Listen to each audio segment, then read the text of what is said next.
Hello everyone. I've started making the interior for this car, and in this video I'll show you what we have done so far. Now, I didn't film very much of this, reason being most of what I've done on this I've already covered in other projects and other videos, but there are a few unique things about this particular car and the two-door sedans in general that I want to mention, so we'll go over that in this video. So let's get started. The first challenge was figuring out what textiles to use for the interior. Now, originally these were upholstered in wool broadcloth, and in 1929 there were two different styles. There's this, which is blue hairline stripe, and this, which is brown check cloth. One of these would be used to make the seat faces, and everything else would be made in this, which is just plain gray cloth. And here's one of the original seat backrests. Now, at first I thought this was blue hairline stripe because it looks closer to that, but it actually doesn't match either one of these. And here's a piece of it up close. And as you can tell, at a glance they kind of look the same, but they're actually not. And everything else on this, it's not plain gray, it's kind of got like an oatmeal pattern to it, which also doesn't match anything. Now, these are not original, these are samples of what's available now, which at first I thought they were probably a little bit off. So I got out the archives, and they both actually match original photographs pretty well.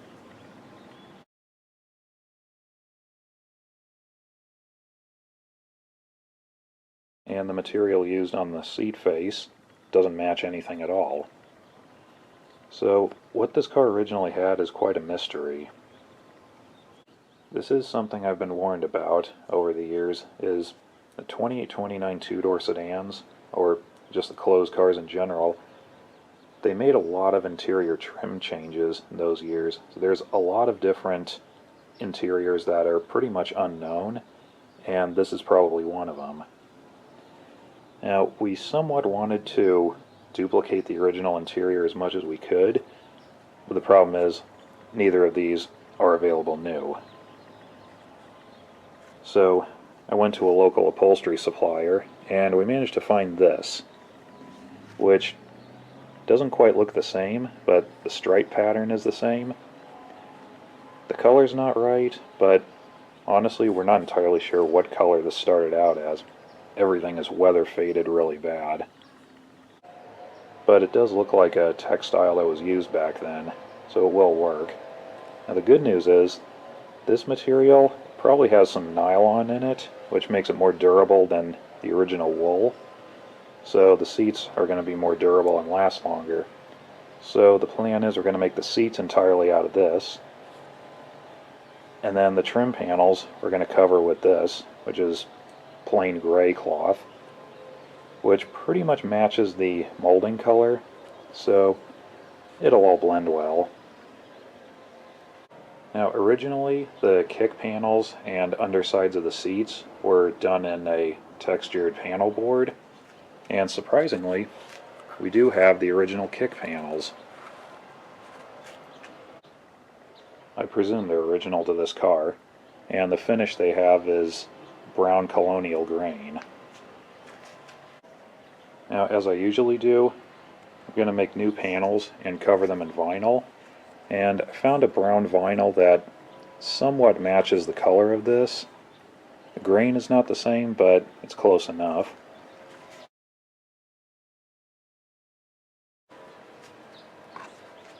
But most importantly, it blends well with the seat material we're using.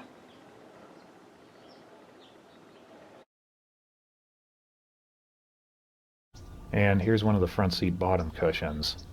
Now, it's not quite finished, as you can tell by the loose material, but it's almost done. Now, according to the judging standards, the 1929 two-door sedan, the seat faces would have been plain with no pleats or anything like that, and the original upholstery on this car was done that way, so that's what we went with. One interesting thing I'll point out on this, which you may have already noticed, is the welt going around here. Instead of being right at the edge, it's about 1.5 inches below it, which is correct. In fact, probably most Model A interiors were done this way.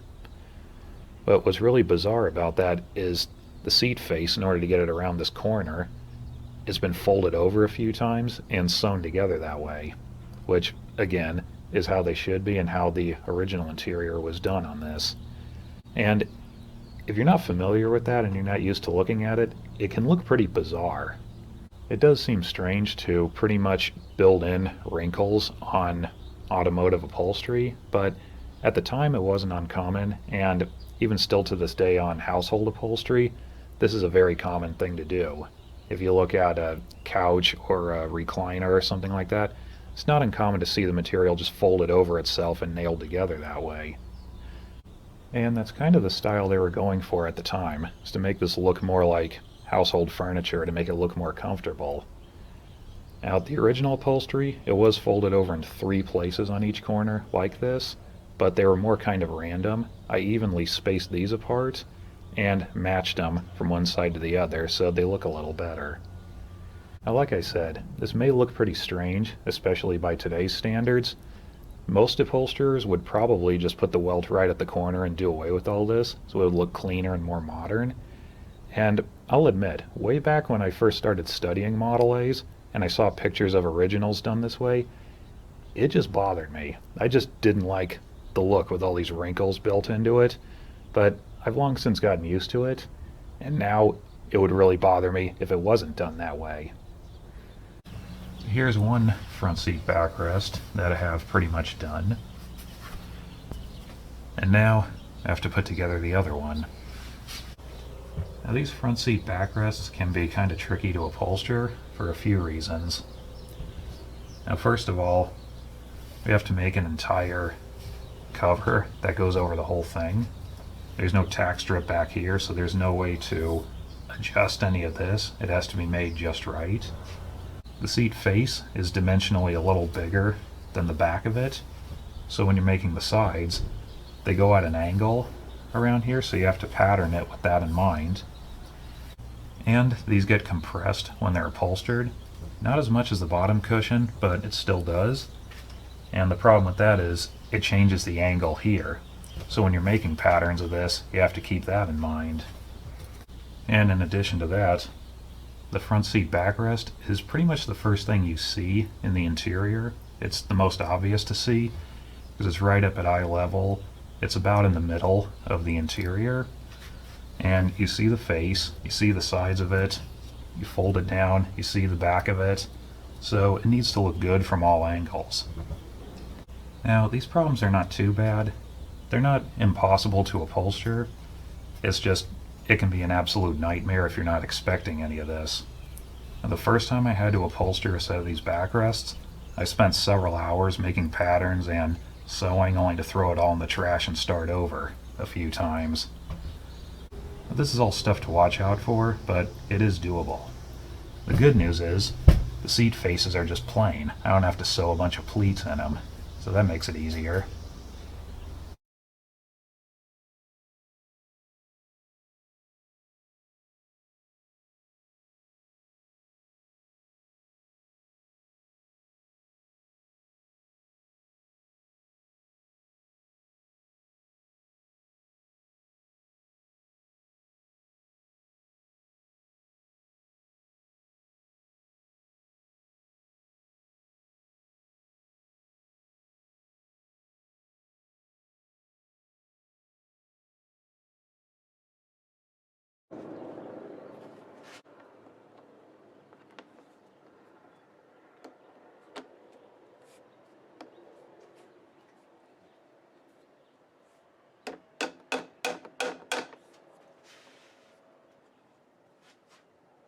I have the seat face laid out.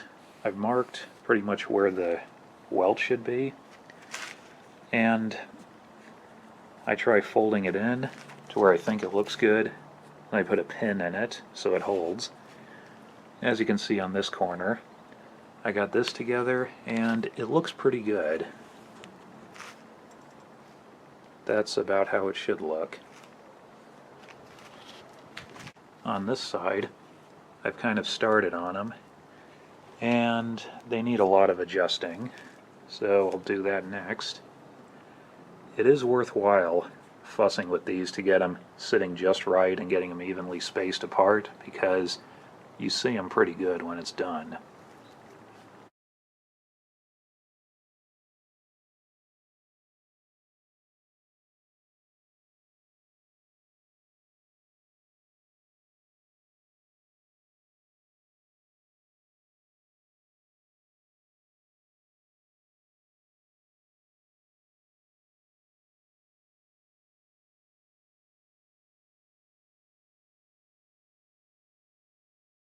And now that's looking pretty good.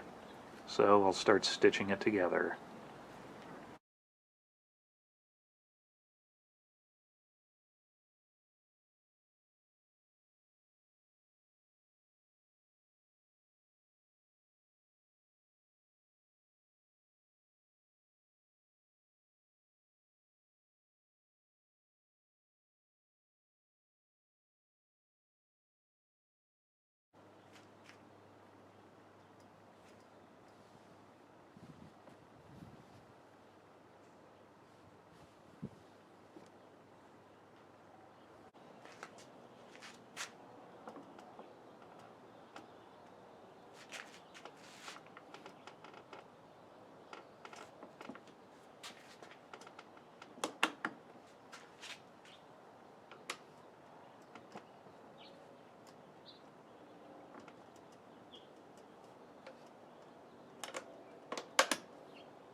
The quarter trim panels were no problem, because we still had the originals, so I just copied them. And here's one of the door panels. Now, it's already got a layer of padding and a layer of material over it, so the first thing we need to do is stitch a border around here, and it has to be 3.5 inches from the edge all the way around. So I'm going to mark that out and then sew it.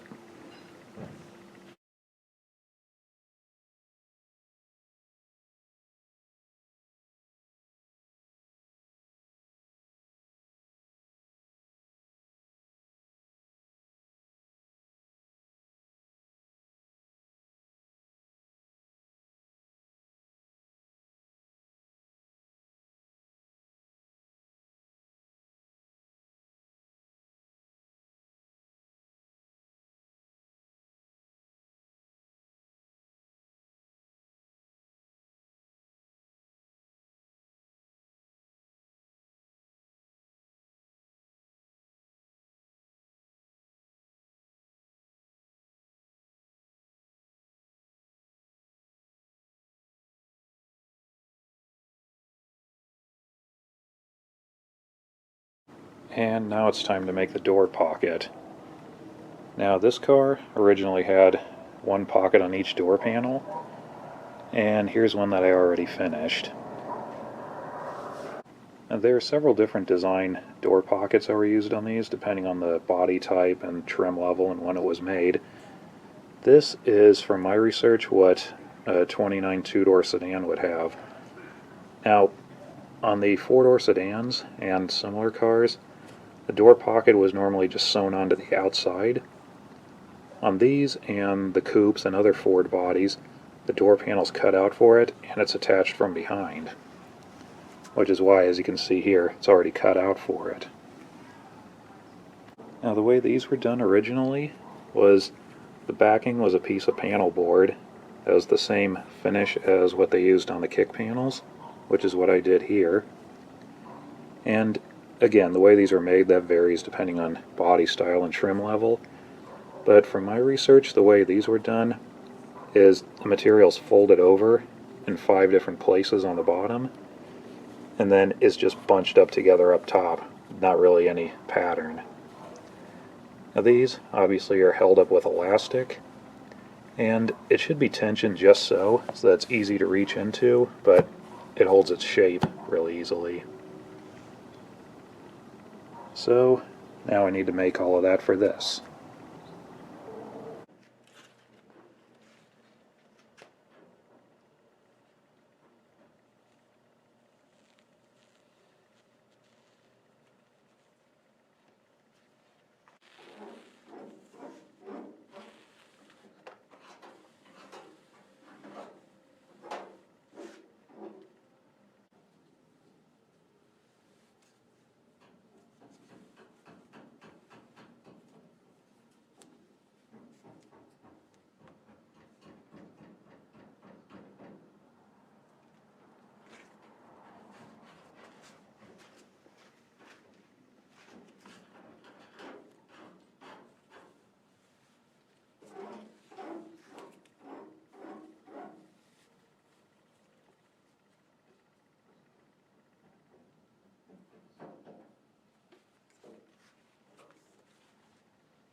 As of now, the trim panels are done. The seats are pretty much done. We can't install anything just yet because we're still working on the windows and aligning the doors. Now, when we get back to that, there's more I want to mention about the interior, which will probably be in the next video. But anyway, that's it for now. So thank you very much for watching, and we'll see you next time.